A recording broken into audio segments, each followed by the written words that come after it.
الحمد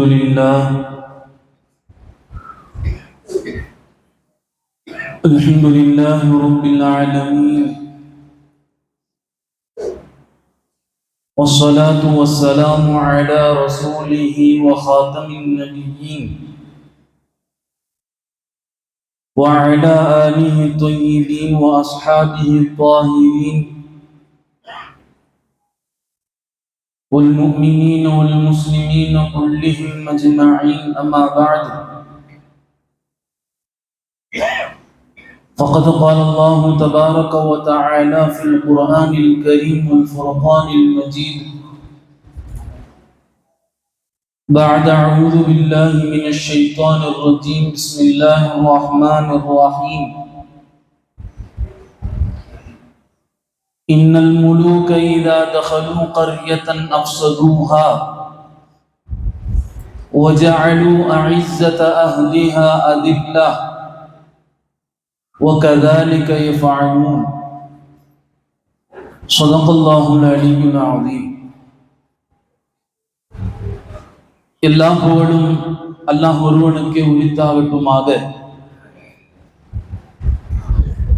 அருமை நாயகம் முஹம்மது ரசூலுல்லாஹி ஸல்லல்லாஹு அலைஹி வஸல்லம் அவர்கள் மீதும் அவர்களுடைய பாக்கியம் நிறைந்த அவர்களின் உம்மத்தின் மீதும்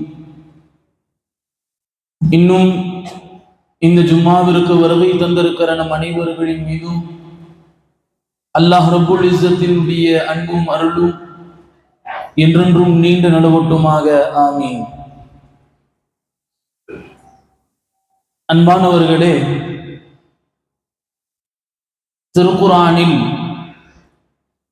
ஆட்சி அதிகாரங்களை கையில் வைத்திருந்த பல நபிமார்களுடைய வரலாறுகளை அல்லாஹ் சொல்லி காட்டுவான். அதில் மிக பிரபல்யமான வரலாறு நமக்கெல்லாம் அறிந்தது ஹஜ்ரத் சுலைமான் அலைஹிஸ்ஸலாம் அவர்களுடைய வரலாறு. அந்த வரலாறுகளை அல்லாஹ் தொகுத்து கொண்டே வருகிற போது இடையில் ஒரு வசனத்தை இப்படி நாம் பார்க்க முடியும். அல்லாஹ் சொல்லுகிறான், இன்னல் முலூக இதா தஹலூ கரியத்தன் அஃப்ஸதூஹா.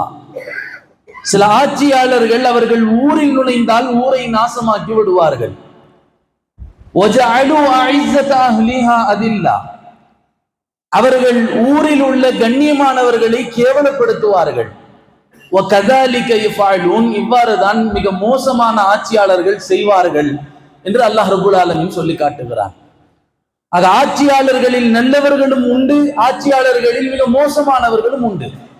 ஒரு கெட்ட ஆட்சி அமைகிற போது என்ன நடக்கும் என்று அல்லாஹ் ரப்புல் ஆலமீன் இது ஏதோ இன்றைக்கு இறங்கியதை போல், இன்று படம் பிடித்து காட்டுவதை போல் மிக பொருந்தக்கூடிய ஒரு வசனம் இந்த வசனம். அற்புதமாக அல்லாஹ் சொல்லுகிறான், கெட்ட ஆட்சியாளர்கள் அமைந்தால் என்ன நடக்கும்? ஊரில் நுழைந்தால் முதலில் ஊரை நாசமாக்குவார்கள். அது மட்டுமல்ல, சமூகத்தில் உள்ள கண்ணியமானவர்களை கேவலப்படுத்துவார்கள் என்று இரண்டு விஷயங்களை அல்லாஹ் சொல்லிவிட்டு சொல்லுகிறான், ஓ கதாலிக யஃபஅலூன். இப்படிதான் மிக மோசமான ஆட்சியாளர்கள் செய்வார்கள் என்று அல்லாஹ் சொல்லி காட்டுகிறான். அரசியல் இன்றைக்கு நவீன காலங்களில் சமீப காலமாக மிகவும் அதிகமாக பயன்படுத்துகிற விமர்சிக்கப்படுகிற ஒரு வார்த்தை என்றால் அரசியல் சாக்கடையாகி கிடக்கிறது. சாக்கடையாக இருக்கிறது என்று பார்த்துவிட்டு தூரமாக இருக்க முடியாது என்கிற ஒரு சூழலும் இருக்கிறது. சில நேரங்களில் இந்த நாட்டில் வாழக்கூடிய சிறுபான்மையான மக்களாகிய நாம் வாக்களிக்க வேண்டும், ஓட்டுரிமையை செலுத்த வேண்டும். செலுத்தினால்தான் இந்த நாட்டில் இந்த மாநிலத்தில் நாம் நிம்மதியாக வாழ முடியும் என்கிற ஒரு சூழலும் ஏற்படுகிறது. எனவே ஜனநாயக கடமை அடிப்படையில் நாம் வாக்குரிமையை செலுத்தியும் ஆக வேண்டும். அருமையானவர்களே, ஒரு காலத்தில் அரசியல் என்பது சேவையாக இருந்தது. சேவை, அரசியல் என்பது சேவையாக இருந்தது. அரசியலில் பிழைத்தோருக்கு அறம் கூற்று என்பதாக சொல்லுவார்கள். அறமெல்லாம் மலையேறி போய் இன்றைக்கு அரசியல் என்பது தொழிலாக இருக்கிறது. அரசியல் அது சேவையா வியாபாரமா என்று சொன்னால் அடித்து சொல்ல முடியும். இன்றைக்கு அது மிகப்பெரிய வியாபாரமாக மாறி இருக்கிறது. கோடிகளில் முதலீடு செய்து பல கோடிகளை புரட்டக்கூடிய, லாபமாக எடுக்கக்கூடிய ஒரு மிகப்பெரிய ஒரு வியாபாரமாகத்தான் இன்றைக்கு அரசியல் மாறி இருக்கிறது என்பது இது நிதர்சன உண்மையாக இருக்கிறது. இந்த உண்மையை மறுக்க முடியாத உண்மை. அருமையானவர்களே, நாகரிகமான அரசியல் எல்லாம் போய் அநாகரிகமான அரசியல் எல்லாம் இன்றைக்கு நுழைந்து விட்டது. ஒரு காலத்தில் இன்றைக்கு அதனால்தான் டீ கடையில் கூட இப்படி எழுதி போடுகிறார்கள், இங்கே அரசியல் பேச வேண்டாம் என்று. செவில்களில் இப்படி எழுதி போடுவார்கள், விளம்பர பலகையை ஒட்ட வேண்டாம் என்று. இப்படி எழுதுவார்கள், இங்கே எச்சில் துப்ப வேண்டாம் என்று. ஆனால் காலங்கள் மாறி போய்விட்டது, இங்கே அரசியல் பேச வேண்டாம் என்று சொல்லுகிறார்கள் என்று சொன்னால் அந்த அளவுக்கு இந்த நாட்டில் அரசியல் என்பது மிக அநாகரிகமான அரசியலாக ஒரு சூழலாக மாறி இருக்கிறது என்பதை நாம் பார்க்கிறோம். எத்தனை அநாகரிகமான அரசியலாக மாறி இருந்தாலும் இந்த நாட்டில், இந்த மாநிலத்தில் வாழக்கூடிய சிறுபான்மையான மக்களாகிய முஸ்லிம் சமூகம் வாக்களிக்க வேண்டும், வாக்குரிமையை செலுத்த வேண்டும் என்பது மிகப்பெரிய ஜனநாயக கடமை எல்லாம் தாண்டி இது மார்க்கத்தினுடைய கடமைகளில் ஒரு அங்கமாக வகிக்கிறது. அருமையானவர்களை, யாரோ வந்தா என்ன, எதுக்கோ யாரோ ஆட்சி செய்தா என்ன, நம்முடைய தொழுகை உண்டு, நம்முடைய குரான் ஓதுதல் உண்டு, என் குடும்பம் உண்டு, நான் சாப்பாட்டு உண்டு என்று இருக்க முடியாத ஒரு முஸ்லிம் சமூகம். எல்லோரும் வாக்குரிமையை செலுத்தி ஆக வேண்டும். இது ஜனநாயக கடமையை தாண்டி இது ஒரு முஸ்லிமினுடைய மார்க்கத்தினுடைய கடமைகளில் ஒரு பங்கு என்பதாக உலமாக்கள் சொல்லுவார்கள். வாக்குரிமைகளை குறித்து பல்வேறு கிதாபுகளில் இமாம்கள் எழுதியிருக்கிறார்கள், நிறைய கிதாபுகள் எழுதியிருக்கிறார்கள். தப்சீர்களில் மிக பிரபல்யமான தப்சீர்களில் ஒன்று மஆரிஃபுல் குர்ஆன் என்கிற ஒரு தப்சீர். அந்த தப்சீரினுடைய ஆசிரியர் அல்லாமா முஃப்தி முஹம்மது ஷஃபீ சாப் அவர்கள் வாக்குரிமையை செலுத்துவதில் மார்க்கத்தினுடைய 4 அந்தஸ்துகளில் ஒன்று என்பதாக சொல்வார்கள். ஓட்டு போடுதலை மார்க்கத்தினுடைய 4 அந்தஸ்துகளில் கட்டுப்பட்டது என்பதாக எழுதுகிறார்கள். முதலாவது, இது ஷஹாதத், சாட்சி சொல்லுதல் என்கிற அந்தஸ்தில் கட்டுப்பட்டது. இருக்கக்கூடிய வேட்பாளர்களில் ஒருவரை நான் தேர்ந்தெடுக்கிறேன் என்பது இது அவருக்கு எதிராக நான் சாட்சி சொல்லுகிறேன் என்கிற அந்தஸ்தில் கட்டுப்பட்டது என்பதாக சொல்லுவார்கள். அது சாட்சி சொல்லுதலில் 2 விஷயம் மிக முக்கியமானது. ஒன்று, தவறான சாட்சி சொன்னாலும் மார்க்கத்தில் மிகப்பெரிய குற்றமாகி விடும். அல்லது சாட்சி சொல்லி அழைக்கப்பட்டு அவர் சாட்சி சொல்ல வராவிட்டாலும் மார்க்கத்தில் மிகப்பெரிய குற்றமாகி விடும்.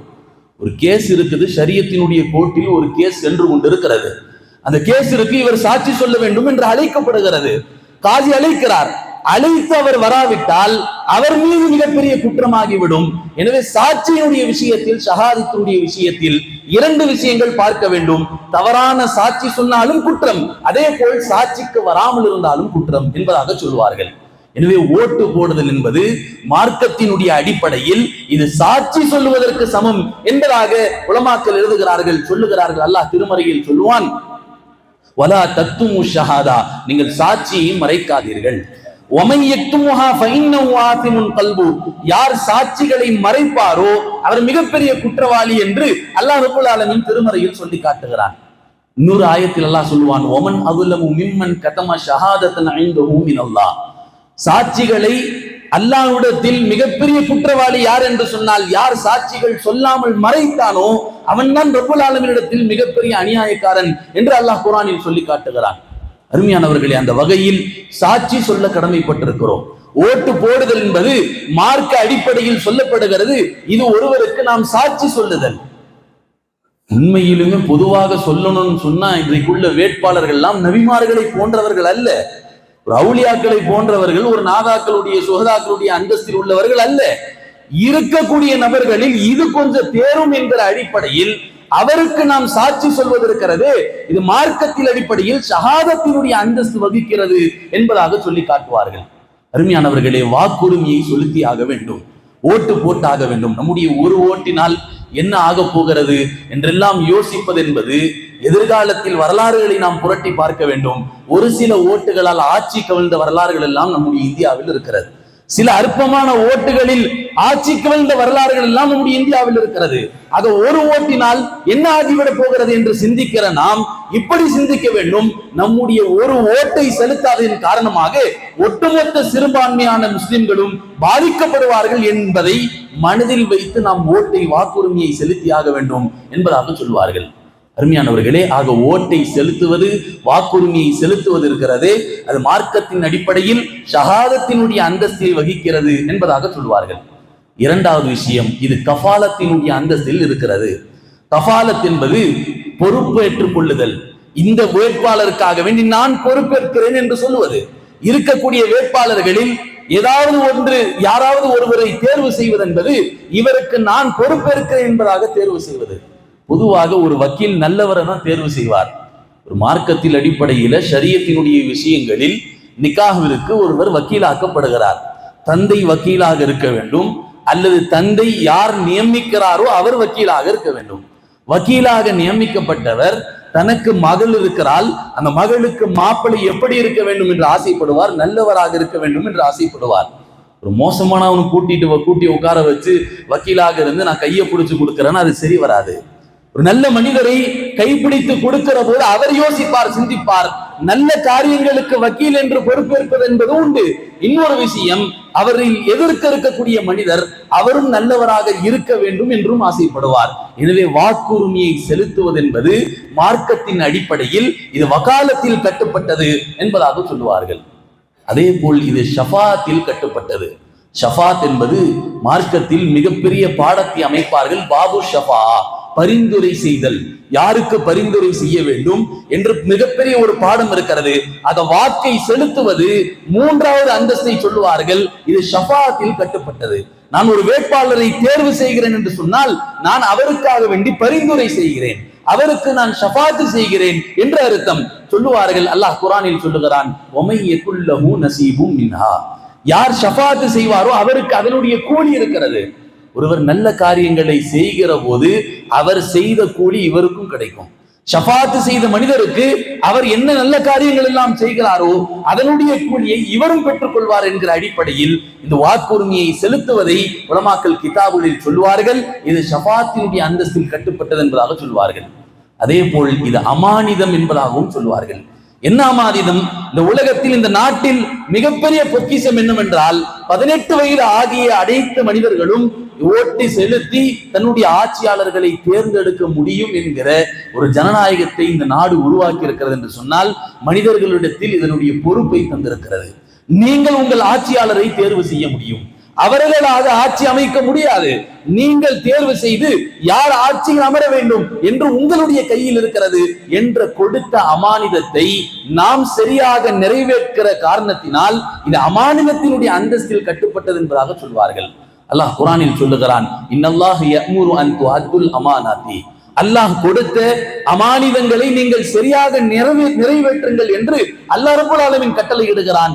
ஆக இந்த நாடு நமக்கு தந்த அமானிதம் ஜனநாயக அமானிதம், வாக்குரிமை செலுத்துதல் என்கிற அமானிதம். அந்த அமானிதத்தை நிறைவேற்றுவது என்பது, வாக்கை செலுத்துவது என்பது, இது அமானிதத்தை சரியான முறையில் நிறைவேற்றியதற்கு சமம் என்பதாக உலமாக்கள் கிதாபுகளில் பதிவு செய்கிறார்கள்.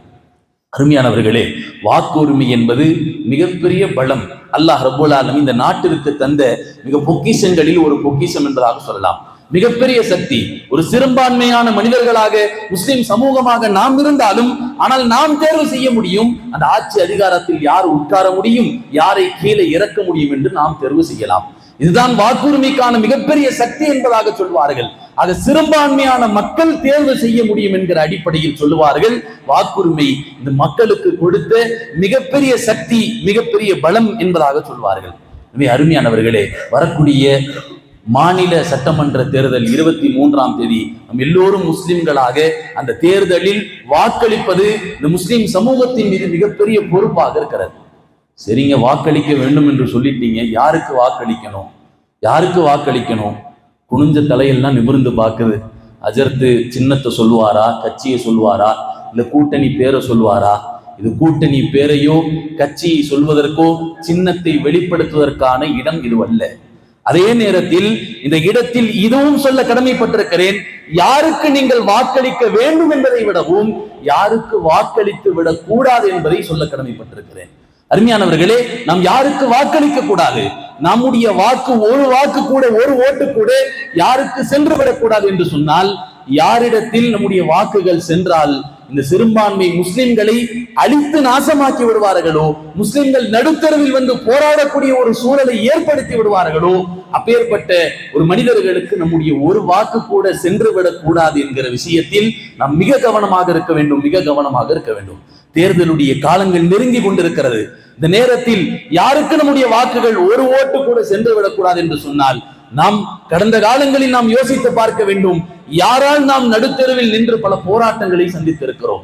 எத்தனை போராட்டங்கள், சிஏஏகள், என்ஆர்சி போன்ற போராட்டங்களில் எவ்வளவு நாள்கள் நாம் பாடுபட்டிருப்போம், எத்தனை போராட்டங்களை நாம் சந்தித்திருப்போம் என்பதையெல்லாம் நாம் மனதில் வைத்து இந்த நேரத்தில் நம்முடைய வாக்கை செலுத்த வேண்டிய ஒரு கட்டாய கடமைகளில் நாம் இருந்து கொண்டிருக்கிறோம். அருமையானவர்களே, அதே நேரத்தில் இந்த நேரத்தில் நாம் சிந்திக்க வேண்டிய இன்னொரு விஷயம், ஓட்டுக்காக வேண்டி காசு வாங்குவது. இது மிகப்பெரிய பச்சையான ஹராம். இது ஓட்டுக்கு காசு கொடுப்பது மிகப்பெரிய தேச குற்றம். அதே நேரத்தில் ஒரு முஸ்லிம் ஓட்டுக்காக வேண்டி காசு வாங்குகிறான் சொன்னால் இது பச்சையான ஹராம். எந்த அளவுக்கு என்று சொன்னால் மார்க்கத்தில் யாசகனை விடவும் மிகப்பெரிய மோசமான குற்றத்தில் கட்டுப்படுகிறது. அவனை விடவும் மிகப்பெரிய கேவலமான அந்தஸ்தை அவனுக்கு தருகிறது என்பதாக பார்க்கிறோம். அருமையானவர்களே, அல்லாஹ் திருமறையில் சொல்லி காட்டுவான், ஒரு முஸ்லிம் உலகத்தில் எப்படி வாழ வேண்டும், ஒரு முஸ்லிம் உலகத்தில் எப்படி வாழ வேண்டும். அல்லாஹ் திருமறையில் சொல்லுகிறான், வலா தஅகுலு அம்வாலக்கும் பைனக்கும் பில் பாத்தில். உங்கள் உணவுகளில், நீங்கள் உண்ணக்கூடிய உணவில், நீங்கள் உடுத்தக்கூடிய ஆடைகளில் ஒரு உணவு கூட, ஒரு கவனம் கூட, உங்களுடைய ஆடைகளில் ஒரு விஷயத்தை கூட அதில் ஹராம் கலந்து விடக்கூடாது என்பதில் ஒரு முஸ்லிம் மிகப்பெரிய கவனத்தை செலுத்த வேண்டும் என்பதாக சொல்வார்கள். நீங்க பார்க்கிறோம், 3 வேட்பாளரோ 4 வேட்பாளரோ எல்லார்ட்டையும் காசு வாங்கி, ஒரு பக்கம் ஒரு வேட்பாளர்கிட்ட காசு வாங்கி இன்னொரு வேட்பாளருக்கு ஓட்டு போறது இது அதை விட பெரிய குற்றம். 4 வேட்பாளர்கிட்டையும் காசு வாங்கி கலெக்ஷன் எவ்வளவு வர்றதுன்னு பாக்குறது இது மிகப்பெரிய ஒரு பிச்சைக்காரத்தனம் என்பதாக சொல்லலாம். அருமையானவர்களே, ஆக ஓட்டுக்கு காசு வாங்குவது மார்க்கத்தின் அடிப்படையில் என்ன சொல்லப்படுகிறது? நாம் என்ன லாஜிக் வேணாலும் சொல்லிக்கலாம், அதெல்லாம் நம்ம காசு தாங்க, நாம கொடுத்த காசு தான், அதை அப்படியே திரும்பி கொடுக்கறாங்க, லாஜிக் பேசிக் கொள்ளலாம். ஷரியத் அடிப்படையில் மார்க்க வல்லுநர்கள், சட்ட வல்லுநர்கள் இப்படி எழுதுகிறார்கள் ஃபத்வாக்களை, ஓட்டுக்கு காசு வாங்குவது இது மிகப்பெரிய ஹராம், பச்சையான ஹராம் என்பதாக சொல்லுவார்கள். அருமையானவர்களே, பல்கீஸ் அம்மையார், சுலைமான் அலைஹிஸ்ஸலாமுடைய வரலாறுகளை நாம் கேள்விப்பட்டிருக்கிறோம். சுலைமான் அலைஹிஸ்ஸலாம் ஒரு இடத்தில் ஆட்சி செய்கிறார்கள். பக்கத்து நாடு சபா என்கிற நாட்டில் பல்கீஸ் அம்மையார் ஆட்சி செய்து கொண்டிருக்கிறார்கள். ஆக ஒரு பறவை செல்லுகிறது, அங்கே பல்கீஸ் அம்மையார் ஆட்சி செய்கிறார் என்கிற விஷயம் எல்லாம் தெரிகிறது. இதை அறிந்த பல்கீஸ் அம்மையார் அவர்கள் சுலைமான் அலைஹிஸ்ஸலாம் அவர்களுடைய சக்தியை அறிந்து இந்த சுலைமானுடைய ஆட்சி அதிகாரத்தை எப்படியாவது கவிழ்க்க வேண்டும் என்கிற ஒரு எண்ணத்தில் ஒரு அன்பளிப்பு பொருளை கொடுத்து அனுப்புகிறார்கள். ஒரு மிகப்பெரிய காசு பணத்தை கொடுத்து அனுப்புகிறார்கள். சுலைமான் அலைஹிஸ்ஸலாம் அவரிடத்திலே அந்த பல்கீஸ் அம்மையாரனுடைய ஒரு தூதுவர் கொண்டு வந்து அந்த காசு பணத்தை வைக்கிற போது கொந்தளித்து சொன்னார்கள், அதுமித்தூனனி பிமாலின், என்ன காசு கொடுத்து என்னை விலைக்கு வாங்கலாம் என்று பார்க்கிறாயா என்று அந்த சுலைமான் அலைஹிஸ்ஸலாம் அவர்கள் கேட்டார்கள் என்பதாக அல்லாஹ் சொல்லுகிறான். சொன்னார்கள், அதுமித்தூனனி பிமாலின், காசு கொடுத்து என் வாக்குரிமையை, என் சக்தியை விலைக்கு வாங்க பார்க்கிறாயா? ஹைருக்கும் மிம்மா ஆத்தானி அல்லாஹு, அல்லாஹ் எனக்கு மிகப்பெரிய செல்வத்தை கொடுத்திருக்கிறான். சொன்னார்கள், இர்ஜி இலைஹிம், இதை எடுத்து செல் என்பதாக சொன்னார்கள். ஃபலனஅதியன்னஹும் பிஜுனூதில்லா கிபல்லஹும் பிஹா, இதை எடுத்து செல், ஒருவேளை எனக்கு கட்டுப்படாவிட்டால் என் சமூகத்தினர் என் படையை திரட்டிக் கொண்டு நான் அந்த சபா என்கிற நாட்டிற்கு வருவேன் என்று சொல்லி உன் தலைவனின் தலைவியிடத்தில் சொல் என்பதாக அந்த தூதுவரிடத்தில் ஹஜ்ரத் சுலைமான் அலைஹிஸ்ஸலாம் அவர்கள் சொல்லி அனுப்பினார்கள் என்பதாக பார்க்கிறோம். ஆக ஒரு முஸ்லிம் உண்மையிலுமே தன்னுடைய வாக்குரிமை என்பது அது அவருடைய உரிமை. யாருக்கு ஓட்டு போட வேண்டும், யாருக்கு ஓட்டு போடக்கூடாது என்கிற விஷயம் அது அவருடைய உரிமை. அந்த உரிமையை ஒருவர் விலை கொடுத்து வாங்குகிறார் என்று சொன்னால் பொதுவாக ஒரு மனிதனுக்கு கோபம் வந்து வர வேண்டும். அதிலும் குறிப்பாக ஒரு முஸ்லிமாக இருக்கிற போது, பணம் வாங்குகிற போது அவருக்கு கோபம் கொந்தளித்து வர வேண்டும் என்கிற வரலாறுகளை அல்லாஹ் பெருமானா ஸல்லல்லாஹு அலைஹி வஸல்லம் அவர்கள் சொல்லி காண்பித்தார்கள். அருமையானவர்களே, ஆக வாக்குரிமையை செலுத்துவதில் நாம் கவனத்தை மேற்கொள்ள வேண்டும்.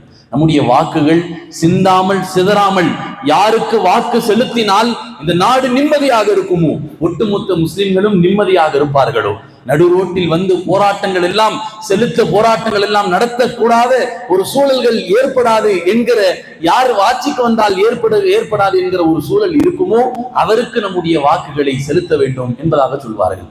அதே போல புற தோற்றங்களை வைத்து முடிவு செய்யக்கூடாது. இன்றைக்கெல்லாம் ரம்ஜான் வந்துட்டா போதும், எல்லா ஆட்சிகளுடைய தலையிலும் தொப்பி வந்துடும், எல்லா ஆட்சியாளருடைய கையிலும் கஞ்சி கொற்றா வந்துடும். புற தோற்றங்களை வைத்தும் ஆட்சியாளர்களை தேர்வு செய்ய வேண்டாம். அவர்கள் முஸ்லிம்களாக நடிக்கிறார்கள் அல்லது முஸ்லிம்களுக்கு உதவி செய்வோம் என்று சொல்லுகிறார்கள். வாய் ரீதியாக சொல்லுகிறார்கள். ஆனால் உங்கள் மனசாட்சி சொல்லுகிறது நாம் யாருக்கு போட்டால் உண்மையிலுமே முஸ்லிம் சமூகத்திற்கு, இந்த சிறுபான்மையான மக்களுக்கு உதவி செய்வார்கள் என்று உங்களுக்கு தெரியும். எனவே அவர்களுக்கு சிந்தாமல் சிதறாமல் உங்களுடைய வாக்குகளை செலுத்துங்கள் என்பதைத்தான் இன்றைக்கு சொல்வார்கள். அருமையானவர்களே, ஒரு வேடிக்கையான ஒரு சம்பவத்தையும் சொல்வார்கள். ஒரு ஹாஸ்டல் இருந்தது. அந்த ஹாஸ்டல்ல தினந்தோறும் உப்மாவே போட்டுக்கிட்டு இருந்தாங்களாம். உப்மா என்றாலே எல்லாருக்கும் ஒரு பயம்தான். வீட்டில் போட்டாலும் சரி, ஹாஸ்டல்ல போட்டாலும் சரி, மதரசாக்கள்ல போட்டாலும் சரி, அது உப்மாவே போட்டு கொண்டு இருந்தார்கள். ஒரு நேரத்தில் பசங்கள் எல்லாம், மாணவர்கள் எல்லாம் அந்த டீம்கிட்ட போய் கம்ப்ளைண்ட் பண்ணாங்க, தினந்தோறும் உப்மா தான் வருது, வேற ஏதாவது சாப்பாடு போட்டா நல்லா இருக்குமே, நாஸ்தா போட்டா. சரி, டீம் சொன்னாரு, யாருக்கெல்லாம் உப்மா வேண்டும்? 100 பேர்ல 20 பேர் கை தூக்கினா எனக்கெல்லாம் உப்மா வேணும்னு சொல்லி, மிச்சம் 80 பேர்த்துல என்ன நாஸ்தா வேணும்? 10 பேர் எனக்கு தோசை வேணும்னா, 10 பேர் எனக்கு மக்ரூனி வேணும், 10 பேர் சேமியா வேணும், 10 பேர் எனக்கு இட்லி வேணும். இப்படி கடைசியாக மெஜாரிட்டியாக பார்க்கிற போது அந்த 20 பேர் உப்மா வேணும்னு சொன்னால அவர்கள் தான் மெஜாரிட்டியாக வருகிறார்கள். அருமையானவர்களே, சிரிப்பதற்காக வேண்டி சொல்லவில்லை, சிந்திக்க வேண்டும். இப்படிதான் நம் வாக்குகளை சிதறவிட்டோம் என்று சொன்னால் மெஜாரிட்டியாக ஒரு கட்டத்தில் இந்த மார்க்கத்தை யார் அழிக்க வேண்டும் என்று சிந்தனையோடு கங்கணம் கட்டி கொண்டு திரிந்து கொண்டிருக்கிறார்களோ அவர்கள் வந்து விடுவார்கள். எனவே சிந்தாமல் சிதறாமல் உங்கள் வாக்குகளை யாருக்கு செலுத்த வேண்டும் என்பதை நீங்கள் மனதில் வைத்துக் கொண்டு உங்களுடைய வாக்குகளை செலுத்துங்கள் என்கிற விஷயத்தில் மிக கவனமாக இருக்க வேண்டும். அன்பானவர்களே, வரக்கூடிய நாடாளுமன்ற இந்த சட்டமன்ற தேர்தலில் நம்முடைய வாக்குகளை எல்லாம் கட்டாயமாக செலுத்தி ஆக வேண்டும். ஓட்டு போடுறதுனால என்ன ஆயிர போது? அருமையானவர்களே, அல்லாஹ் ஆட்சி அமைக்கக்கூடியவன் என்று இருந்தாலும் நம்முடைய வாக்கை செலுத்தியாக வேண்டும் என்கிற கடமையும் நமக்கு இருக்கிறது. அல்லாஹ் தான் ஆட்சி கொடுக்கிறான். நல்ல ஆட்சியை கொடுப்பவனும் அவன்தான். ஒரு மிக மோசமான ஆட்சியை அமைத்து கொடுப்பவனும் அவன்தான். மனிதர்களினுடைய சோதனைக்கு ஏற்ப அல்லாஹ் அப்படி மாற்றிக் கொள்கிறான். எனவே அருமையானவர்களே, வாக்கை செலுத்துபவர்கள் நாம். அல்லாஹ் முடிவு செய்கிறான் யார் ஆட்சியில் அமர வேண்டும், யார் ஆட்சியில் அமரக்கூடாது என்கிற விஷயத்தையும். எனவே வாக்குரிமை செலுத்துவதோடு மட்டுமல்லாமல் அதிகம் துவா செய்வதற்கும் கடமைப்பட்டிருக்கிறோம். ரப்புல் ஆலமீனிடத்தில் ஒவ்வொரு நேரமும் நாம் துவா கேட்க வேண்டும். அல்லாஹ்விடத்தில் குறிப்பாக இப்படி ஒரு துவா பெருமானார் ஸல்லல்லாஹு அலைஹி வஸல்லம் சொன்னார்கள், அல்லாஹும்ம லா துஸல்லித் அலைனா, யா அல்லாஹ் எங்கள் மீது செலுத்தி விடாதீர்கள், எங்கள் மீது செலுத்தி விடாதீர்கள். மல்லா யகாஃபுக ஃபீனா, எங்கள் மீது பயப்படாத, உன் விஷயத்தில் பயப்படாத. வலா யர்ஹமுனா, எங்கள் மீது இரக்கம் காட்டாத, எங்கள் மீது உன் விஷயத்தில் பயப்படாத ஒரு மிக மோசமான ஒரு கொடுங்கோல ஆட்சியாளனை எங்கள் மீது செலுத்தி விடாதீர்கள் என்பது பெருமானார் ஸல்லல்லாஹு அலைஹி வஸல்லம் அவர்கள் சொல்லி தந்த துவா. இந்த துவாவையும் நாம் கேட்க கடமைப்பட்டிருக்கிறோம். வாக்கை செலுத்துவது என்பது ஒரு பக்கம் இருக்கட்டும், ஒவ்வொரு வக்திலும் யா அல்லாஹ் இப்பேற்பட்ட ஆட்சியாளர்களை எங்களுக்கு நியமித்து விடாதே, இரக்கம் காட்டாதே, எங்கள் விஷயத்தில் உன்மீது பயப்படாத ஒரு ஆட்சியாளனை எங்களுக்கு நீ நியமித்து விடாதே. நாங்கள் கஷ்டப்படக்கூடிய, காலம் முழுக்க முஸ்லிம் சமூகமாக நாங்கள் போராடக்கூடிய ஒரு ஆட்சியை எங்களுக்கு நீ ஏற்படுத்தி விடாதே என்ற ரப்புல் ஆலமீனிடத்தில் நாம் ஒவ்வொரு தொழுகையிலும் துவா கேட்க வேண்டும் என்பதாக சொல்வார்கள். அருமையானவர்களே, ஆக வரக்கூடிய அந்த தேர்தலில் நம்முடைய வாக்குகளை யாருக்கு செலுத்த வேண்டும், யோசித்து செலுத்த வேண்டும். எந்த யாருக்கு செலுத்தினால் முஸ்லிம் சமூகம் நிம்மதியாக இந்த நாட்டில், இந்த மாநிலத்தில் வாழ முடியுமோ. இந்த மாநிலத்தில் ஒவ்வொரு நேரமும் ஏதாவது புதிய புதிய சூழ்ச்சிகளை செய்து கொண்டிருக்கிறார்கள். புதிய புதிய சூழ்ச்சிகள், எப்படியாவது முஸ்லிம் சமூகத்தை அழித்தாக வேண்டும் என்று பல கங்கணங்களை கட்டிக்கொண்டு பலவிதமான சூழ்ச்சிகள் செய்யப்படுகிற இந்த நேரத்தில் நம்முடைய வாக்கு இருக்கிறது, இது மிகப்பெரிய சக்தியாக அமைகிறது. அல்லாஹ் ரப்புல் ஆலமீன் நல்ல ஆட்சிகளை இந்த நாட்டில், மாநிலத்தில் இன்னும் ஒரு அழகான ஆட்சியை அமைத்து தருவானாக. முஸ்லிம்கள் எல்லாம் நிம்மதியாக இந்த நாட்டில் வாழுவதற்கு அல்லாஹ் ரப்புல் ஆலமீன் தௌஃபீக் செய்தருள்வானாக. வாஹிரு தஅவானா அல்ஹம்துலில்லாஹி ரப்பில் ஆலமீன்.